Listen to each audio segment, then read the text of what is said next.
ڕۆژنامەی کوردستانی نوێ مۆمی تەمەنی 28 ساڵەی دەرچواندنی ڕۆژنامەکەی هەڵکرد کە لە ماوەی ئەو چەند ساڵەی تەمەنیدا بەبێ دابڕان خزمەتی دۆزی کوردی کردو ڕۆڵێکی کارا و دیاری لە نێو میدیای کوردیدا هەبووە و بەردەوام بووە لە داهێنان و بەخشەکانی بەکاروانی ڕۆژنامەگەری کوردی. کوردستانی مەسە تقریبا وەکو تحلیل کردەوە دوو بەشەوە، بەشێکیان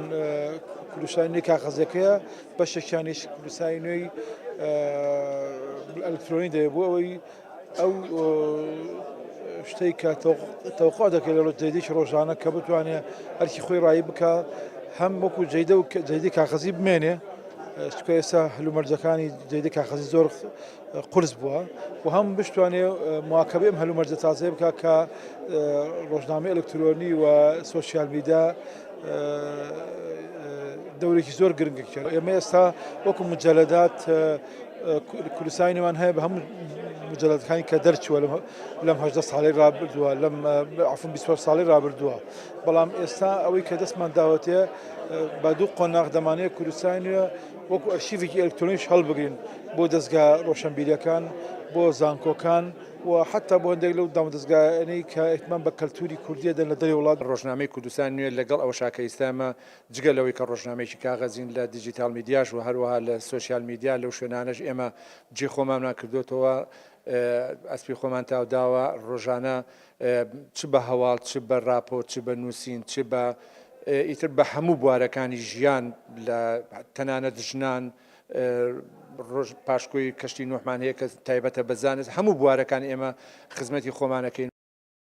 ڕۆژنامەی کوردستانی نوێ لەگەڵ ئەوەی زمان حاڵی یەکێتی نیشتیمانی کوردستانە هەمیشە و بەردەوام ڕازگۆیانە پابەند بووە بە ئیتیکی کاری ڕۆژنامەوانیە و خزمەتی فەرهەنگ و کللتوری نەتەوەی کوردی کردووە. کوردستانی نوێ ئەگەر هیچ سەروەریکی پێ نەبڕێ سەروەری ئەوەی پێ بڕێ زمانی ڕۆژنامەنووسی پێش ڕاپەڕینی لە زمانێکی ئەدەبیەوە گۆڕی بۆ زمانی ڕۆژنامەنووسی، کاری ڕۆژنامەی لە ڕێڕەوە هەڵەکەی جارانیەوە هێنایە سەر ڕێڕەوە ڕاستەقینەکەی کە ڕێڕەوی پشتیوانیکردنە لە خەباتی کوردایەتی و لە برەودان بە کۆمەڵگەی کوردەواری بە شێوەیەکی مۆدێرن و هاوچەرخ. لێرەوە بە پێویستی ئێزان پێش هەموو شت 1762 جار سڵاو و ڕێز و وەفاداری بۆ سەرۆک مام جەلال کە پشتیوان و خەمخۆرێکی سەرەکی ڕۆژنامەی کوردستانی نوێ بۆ لە ژمارە سفرەوە تا ئەو کاتەی کە تەندروستی باش بوو بەردەوام هەم پشتیوانی کوردستانی نوێ بوو، هەم ئەتوانم بڵێم هاوکارێکی سەرەکی کوردستانی نوێ بوو، هەم خوێنەرێکی ورد و بەسەرنجی ڕۆژنامەی کوردستانی نوێ بووە. دیارە ڕۆژنامەی کوردستانی نوێ قوتابخانەیەک بووە بۆ پێگەیاندنی سەدان ڕۆژنامەنووس کە ئێستا لە کەناڵەکانی تری میدیای کوردستانە بە هەموو ئاڕاستە جیاوازەکانەوە خزمەت بە بواری ڕۆژنامەگەری کوردیەکەن.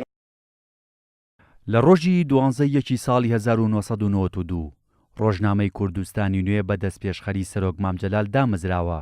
لە ساتەوەختی دامەزراندنیەوە بەبێ دابڕان ئەم ڕۆژنامەیە لە هەفتەیەکدا 6 ژمارەی دەرچووە تا ئێستاش 7762 ژمارەی بڵاو کراوەتەوە. ڕۆژنامەکەش لە بوارەکانی هەواڵی سیاسی و ژیان نامەی شەیدان و ڕۆشنبیری و ئابووری و کۆمەڵایەتی و هەمەڕەنگ و وەرزش و ئەدەب و هونەر خزمەت دەکات. ڕۆژنامەنووسان و سیاسەتمەداران و ڕووناکبیرانیش خوازیارن لە ڕێگەی ئەو بابەتانەی کە تێیدا بڵاو دەکرێتەوە زیاتر خزمەتی میلەتی کورد بکرێت. هێمن کەمال، کورسات نیوز، سلەیمانی.